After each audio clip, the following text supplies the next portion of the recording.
오늘 말씀 함께 보겠습니다. 출애굽기 8장 16절에서 24절입니다. 오늘 두 가지 그 재앙의 스토리가 나옵니다. 하나는 땅에 티끌을 친 이후에 그것이 온 땅에서 이가 되는 이의 재앙이 나오고요. 그 다음에 이어서 그 파리떼가 그 애굽 온 전역을 덮는 그런 파리의 재앙이 나옵니다. 약간 좀 디테일에서 좀 차이가 있긴 한데 오늘 하나하나 좀 보도록 하겠습니다. 땅에 티끌을 쳐서 이로 만드십니다. 17절 표현에 근거하면 애굽 온 땅의 티끌이 다 이가 되어서 사람과 가축에게 올랐다라는 거예요. 그러니까 그냥 뭐 이로 변해서 그냥 있을 수 있죠. 이라는 것들은 항상 존재하기 때문에. 근데 그것이 사람과 가축에 오른다는 것은 굉장히 징그럽습니다. 그리고 굉장히 불편하죠. 꽃가루가 엄청 많이 날리더라고요. 그러니까 눈으로 보일 정도고 차를 좀 세차해 놓으면 한두 시간도 채 안 됩니다. 한 뭐 1, 20분만 지나도요. 그냥 뽀얗게 벌써 꽃가루가 위에 앉아 있습니다. 여러분들 땅의 티끌 이것이 이로 변한다는 거 굉장히 징그럽습니다. 매우 불편할 거예요. 지금 꽃가루 때문에도 불편한데. 자, 그런데요. 이는 애굽의 이와 관련된 우상은 없습니다. 이와 관련된 그 신은 없는데 이 땅을 게브라는 신의 몸으로 그들을 생각했다고 그래요. 게브, 그러니까 땅을 어떤 신의 몸으로 생각한 겁니다. 그래서 이런 글귀가 있었다고 합니다. 보리는 게브, 그 게브라는 신, 땅, 신의 몸이라고 생각했다고 했죠. 보리는 게브의 갈비뼈에서 자라고 추수는 나일강이 게브의 등에 자라게 한 결과다라고 할 정도로 이 땅에 대한. 그래서 이 지금 얘기하는 티끌이라고 할 때 어떤 느낌이냐면 푸석푸석한 포토, 아파르라고 하는데요. 이 티끌을 아파르, 그냥 그 땅에 있는 그 표토, 그 위에 있는 흙, 덮여 있는 것들을 이야기합니다. 자, 그런데 그 티끌들을 침에 이가 되었어요. 자, 근데 오늘 모습에서 다른 어제까지의 그 재앙과 좀 다르면은 18절이에요. 요술사들도 자기 요술로 그와 같이 행하여 이를 생기게 하려 했습니다. 시도는 했는데 못하였습니다. 요술사들이 요술로 그와 같이 행해보려고 최대한 노력을 했던 거예요. 그런데 그들이 하지 못합니다. 어느 지점? 할 수 없는 지점에 딱 직면한 거예요. 그리고 그들의 한계 지점에 맞닥뜨린 겁니다. 근데 그들이 할 수 없는 지점에 할 수 없는 지점을 직면하자, 자, 요술사들이 바로에게 이야기하는 공적 증언이 있습니다. 어떻게, 무엇을 이야기하냐면 이는 하나님의 권능이니이다라는 거예요. 밑에 한번 보실까요? 이에 해당하는 히브리어는 손가락이라는 뜻이다 라고 되어 있죠. 이것은 하나님의 손가락입니다. 마소라 본문의 근거에서 제가 좀 그 본문을 다시 한번 풀어서 말씀드리면 이렇게 되어 있어요. 하나님이 이 표적을 참으로 행하고 계십니다. 이것은 우리가 행한 것과 같은 트릭, 속임수가 아닙니다 라고 이야기를 한 거예요. 누가요? 요술사들이. 여러분들, 요술사들이 이러한 고백, 하나님의 손가락입니다. 이것이 하나님이 표적을 참으로 행하고 있다라는 것입니다. 이것은 우리가 행한 것과 같은 그런 트릭, 속임수가 아닙니다라는 이 고백이 어느 지점에서 나왔나요? 그들이 최대한 비슷하게 따라하려고 해봤지만 그들이 못하였고, 18절 못하였고, 거기 동그라미 치시죠. 그들이 할 수 없는 지점, 그들의 한계 지점에서 무엇이 터져 나와요? 그들의 고백이 터져 나옵니다. 물론 이것을 완벽한 신앙 고백이라고 할 수 없지만 우리는 이 모습을 통해서 우리의 삶에 이렇게 적용해 보면 좋겠습니다. 우리도 최대한 우리의 노력으로 감당해 보려고 합니다. 그런데 어느 지점에 가서 하나님께서 은혜롭게 그것들을 감당할 수 있도록 도와주기도 하시지만 사실 앞에 있는 요술사의 그러한 것들도요, 하나님께서 막으시려고 했으면 막으셨을 거예요. 요술사가 따라했던 그 모든 것들이 있죠. 물이 피로 변하게 한다든지 그 모든 것들 사실 하나님께서 허용하신 거예요. 왜 못 막으시겠어요? 그런데 하나님께서 이번만큼은 이들의 능력과 이 모든 것들을 떠나서 하나님께서 막으시죠.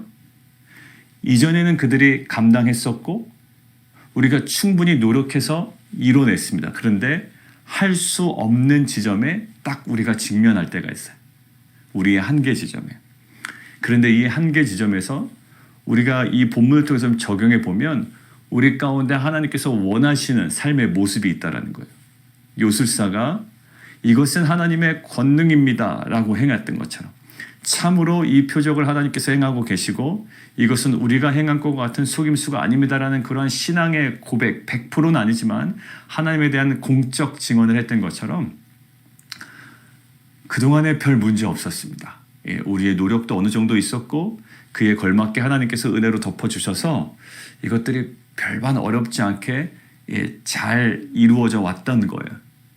근데 갑자기 나의 능력도 부족한 것 같고 하나님의 은혜도 떨어져 나간 것 같고 이것이 갑자기 꽉 막혀있는 할 수 없는 지점, 한계 지점에 우리가 딱 머물렀을 때 하나님께서 우리에게 요구하신 게 뭘까요? 바로 이러한 우리의 고백이에요. 그래서 우리가 한계 지점에서 우리의 태도는 어떻게 되어야 될까요? 할 수 없어라는 절망이 아니라 내가 할 수 없기 때문에 이것은 하나님의 권능이요 손가락이요 그동안 우리가 행했던 노력과 속임수와 우리의 얄팍한 인간의 능력과 비교할 수 없는 이제는 뭐야? 하나님의 권능입니다. 하나님의 손가락입니다. 이제 하나님의 참으로 행하시는 일들이 이제 우리 가운데 이루어질 것입니다라는 소망으로 회복되는 지점이 되었으면 좋겠습니다. 다시 한번 말씀드립니다. 할 수 없는 지점, 한계 지점이 우리에게는 세상 사람들에게는 이제 절망이라고요. 포기의 이유가 되죠. 그러나 오늘 이 요술사들의 고백처럼 우리는 더 깊은 고백으로 나아가야 될 줄 믿습니다. 이제는 그 할 수 없고 우리가 맞닥뜨리고 있는 그 한계 지점이 우리 내면에 있는 그 절망의 고백이 아니라 이제 하나님에 대한 소망이 회복되어지는 지점이 되기를 원합니다. 자, 그런데 바로는 달라요. 요술사가 이렇게 고백을 했지 않습니까? 참 멋진 고백인데 그 고백을 들었음에도 불구하고 19절 마음이 완악하게 되어 그들의 말을 듣지 아니하였으니 여호와의 말씀과 같더라. 우리가 그 할 수 없는 그 한계의 지점에 도달했을 때 하나님께서 우리로 하여금 그 하나님의 하나님 되신 우리로 하여금 증거하게 하고 또 고백하게 하고 이제 절망이 아니라 하나님에 대한 소망을 갖게 하는데 사실 그 소망을 갖고 고백하는 것보다 더 중요한 건 그 고백에 합당한 이 행함이죠. 근데 바로는 이 요술사의 고백, 공적 증언에도 불구하고 전혀 움직이질 않아요. 새로운 기회였다고요. 요술사들조차도 따라하지 못하는 그들도 따라하지 못하여 하나님의 권위와 권능을 인정할 수밖에 없는 그 지점이었다고요. 어떻게 보면 요술사들의 그 무능력이 드러나는 지점은 오히려 하나님의 권능을 높일 수 있는 지점이 됐는데요. 그걸 못했던 거예요. 오히려 우리가 어느 지점에서 무너졌습니다. 우리의 전적인 무능력이 드러났습니다. 그것은 무엇을 의미할까요?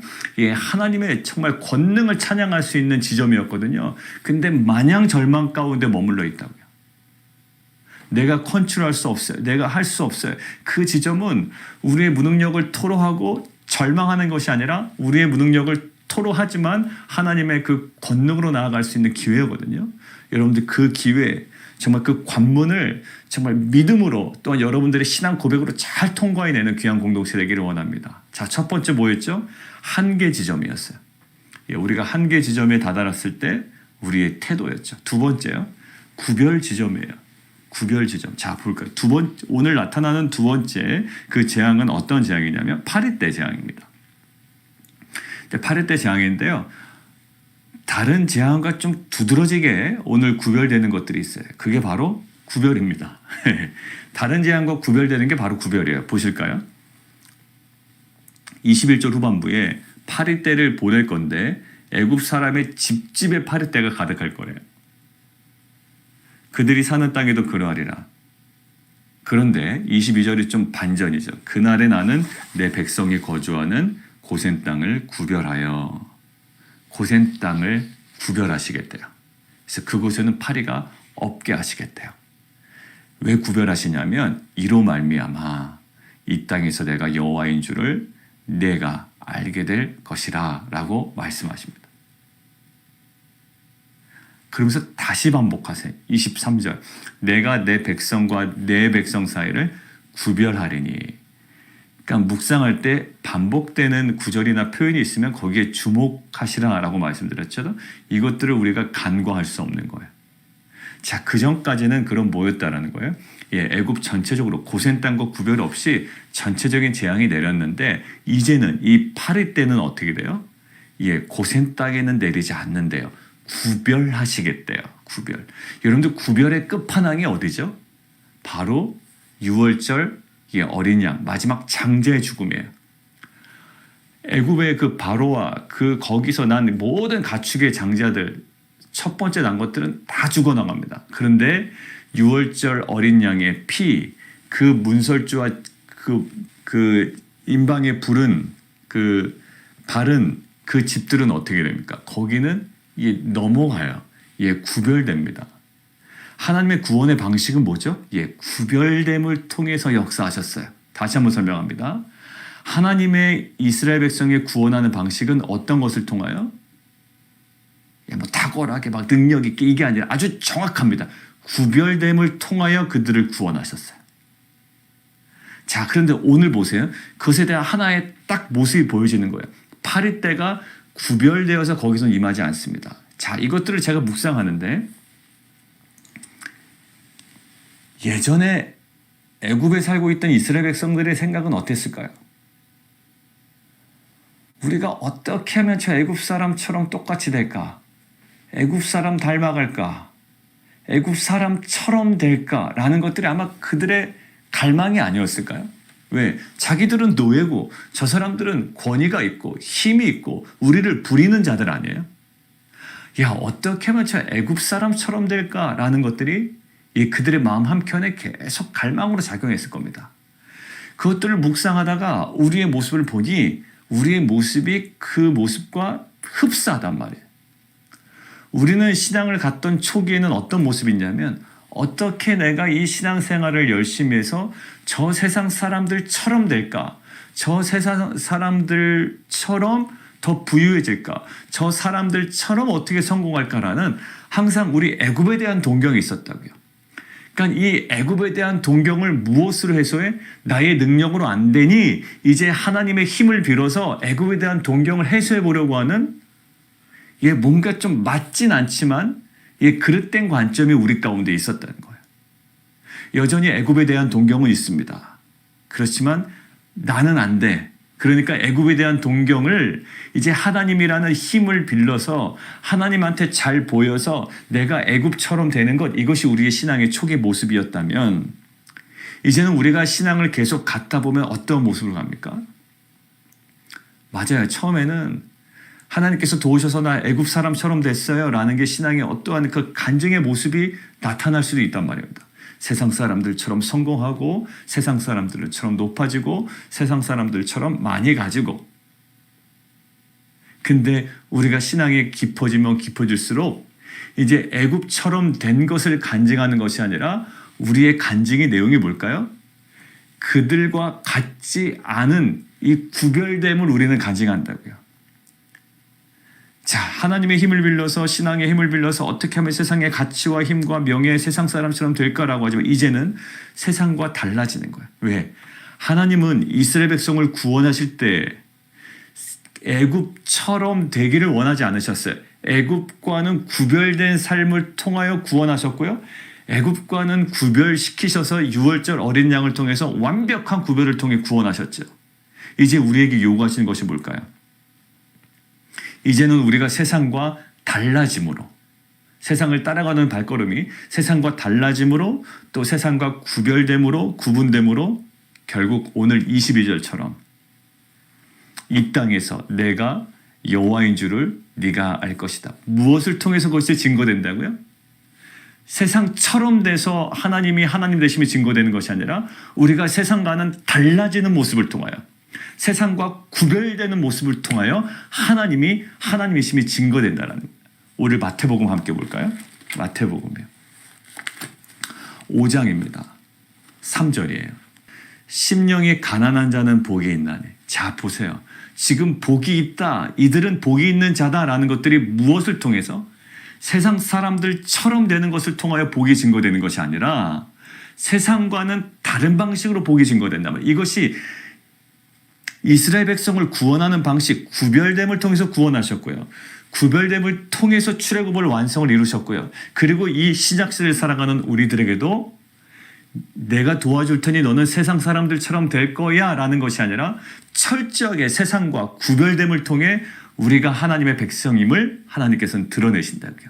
다시 읽습니다. 심령이 가난한 자는 세상과 구별되어 복이 있습니다. 천국이 그들의 것이며, 애통하는 자요, 세상과 완전 구별되어 그들이 그러나 복이 있어요. 위로를 받을 거예요. 온유한 자는 복이 있나니 그들이 땅을 기업으로 받을 것이고, 의에 줄이고 목마른 자요, 세상이 추구하는 방식이 아니에요. 근데 세상과 다름으로 그들은 복이 있는데 그들이 배부를 거예요. 긍휼히 여기는 자, 긍휼히 받기를 원하죠. 그런데 긍휼히 여기는 세상의 방식과는 다른 방식의 복이 있는데 그들이 긍휼히 여김을 오히려 받을 거예요. 마음이 청결한 자는 복이 있나니 그들이 하나님을 볼 것이고요. 화평하게 하는 자는 복이 있나니 그들이 하나님의 아들이라 일컬음을 받을 것이고, 의를 위하여 박해를 받는 것 세상 방식 아닙니다. 그런데 그 철저하게 구분되고 또 구별된 삶의 방식을 통하여 복이 있는데, 수미 쌍관법이라고 했죠. 천국이 그들의 것임이에요. 자, 11절. 세상과는 다른 방식을 아주 이렇게 얘기합니다. 나로 말미암아 너희를 욕하고 박해하고 거짓으로 너희를 거슬러 모든 악한 말을 할 때에 너희는 어떻게 하라? 기뻐하고 즐거워하라.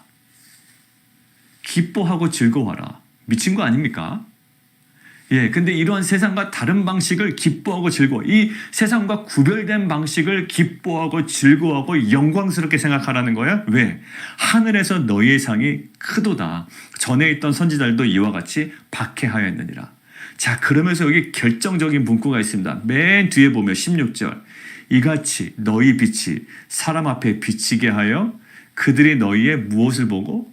세상과 똑같은 방식, 세상처럼 되는 방식이 아니라 너희의 착한 행실을 보고. 이것이 뭘까요? 결국 팔복의 삶 아닙니까? 세상과는 뭔가 구별된 그런 삶, 이 빛된 삶, 이 소금의 삶을 통하여 하늘에 계신 너희 아버지께 영광을 돌리게 하라. 결국 이거였어요. 결국 이겁니다. 결국 우리가 하나님 믿어서 기독교 신앙을 통하여 너희들처럼 됐어가 아니라 하나님께서 요구하시는 세상과 구별되는 방식의 삶을 통해 그 구별을 통해 하나님께서 누구를 증거하신다? 복음을 증거하고 예수를 증거하고 생명을 증거하고 부활을 증거하고 하나님이 증거되는 삶을 우리로 하여금 살아가게 하신다는 거예요. 자, 정리하겠습니다. 오늘 두 가지 직면이에요. 뭐예요? 한계의 지점이에요. 한계 지점. 그때 우리는 그 실망해버립니다. 절망해버려요. 근데 그 한계 지점에 우리의 고백이 있습니다. 우리는 할 수 없습니다. 우리 따라할 수 없습니다. 요술사의 고백에. 그러나 이것은 하나님의 권능입니다. 하나님께서 친히 행하십니다. 우리의 같은 속임수와 다릅니다. 라는 하나님의 권능을 찬양하고 하나님을 소망하는 지점이 되어야 될 줄 믿습니다. 두 번째요. 구별되는 지점이에요. 우리는 세상과 구별되는 거 굉장히 불안해합니다. 저들처럼 해야 되는데, 저들의 가치에 좀 부응해야 되는데, 저들의 관점에 좀 맞춰야 되는데, 아니에요. 철저하게 이 빛과 소금은, 그리고 하나님께서 원하시는 하나님 나라의 백성의 삶은 세상과는 구별된 삶이에요. 그 구별된 삶이 세상으로부터의 소외가 아니라 오히려 세상으로부터의 거룩의 삶인 줄 믿습니다. 그리고 이 구별된 삶은 정말 복음이 증거되는 데에 하나님께서 귀하게 사용하시는 우리의 영광스러운 모습이 될 줄 믿습니다. 이 한계 지점과 이 구별 지점을 안타까워하고 정말 그것대로 절망으로 나아가는 것이 아니라 정말 하나님의 그 능력과 권능을 소망하는 지점, 그리고 하나님께서 이 모든 구별된 삶을 통하여 하나님께서 일하시는 그 은혜의 그 생명의 지점임을 우리가 알고 우리가 믿음으로 함께 나아가는 귀한 공동체 되기를 원합니다. 우리 함께 기도하겠습니다.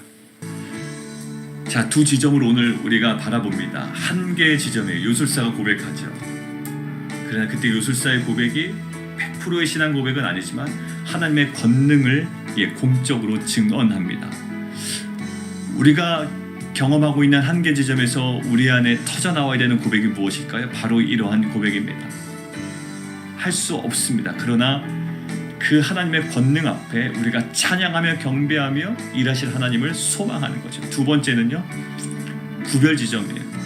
뭔가 세상과 다르고 세상을 따라가지 못하는 것처럼 보이지만 그 구별된 지점은 이스라엘 백성을 구원하시기 위한 하나님의 놀라운 방법이었고요. 마지막 장자의 재앙 때 유월절 어린 양의 피로 명확하게 구별하셨습니다. 그리고 신약시대를 살아가는 우리들에게도요, 그 구별된 삶을 원하신다고요.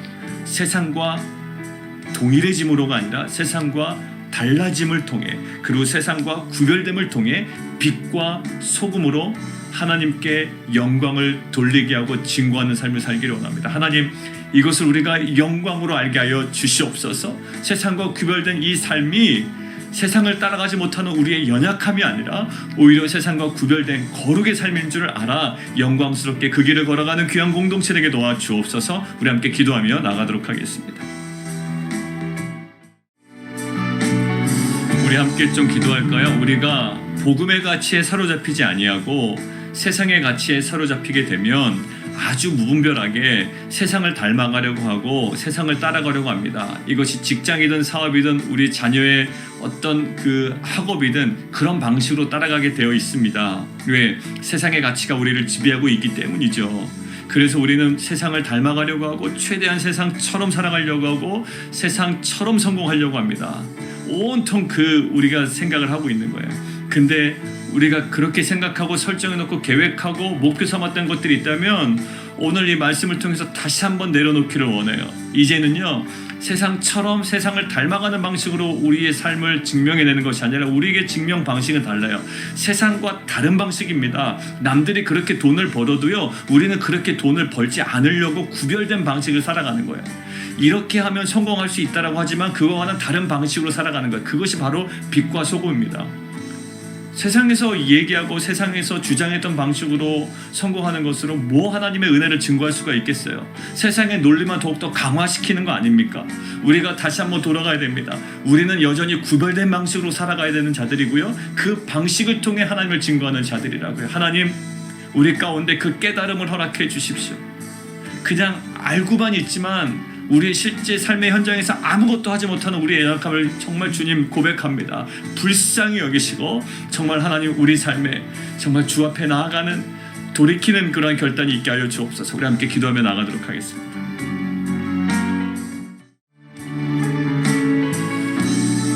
오늘 한번 생각해 볼까요? 그 애굽 사람들이요, 처음에는 애굽 사람들처럼 되기를 되게 갈망했을 거예요. 그러나 어느덧 애굽과 구별된 딱 지점을 만나게 됩니다.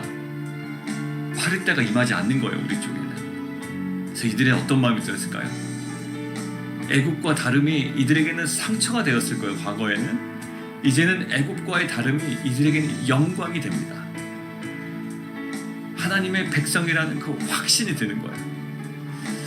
우리 가운데 이러한 확신과 또 하나님과의 그 신뢰와 일하심에 대한 그 믿음이 있어야 우리가 그것이 영광으로 느껴집니다. 사랑하는 성도 여러분, 여전히 세상이 좋고 세상의 방식이 안전해 보이고, 여러분들 그냥 우리가 먼저 우리의 나약함을 고백해야 되는데 여전히 아직 우리는 영향을 받고 있는 거예요. 더 철저하게 말씀 가운데 들어가기를 원하고요, 오늘 하나님께서 우리에게 허락되신 그 구별됨의 영광이 무엇인지를 우리가 다시 한번 경험하기를 원합니다. 우리 기도 제목 가지고요, 우리 성도님들 기도 제목과 그 개인의 기도 제목 가지고 우리 계속 좀 기도하도록 하겠습니다. 기도하겠습니다.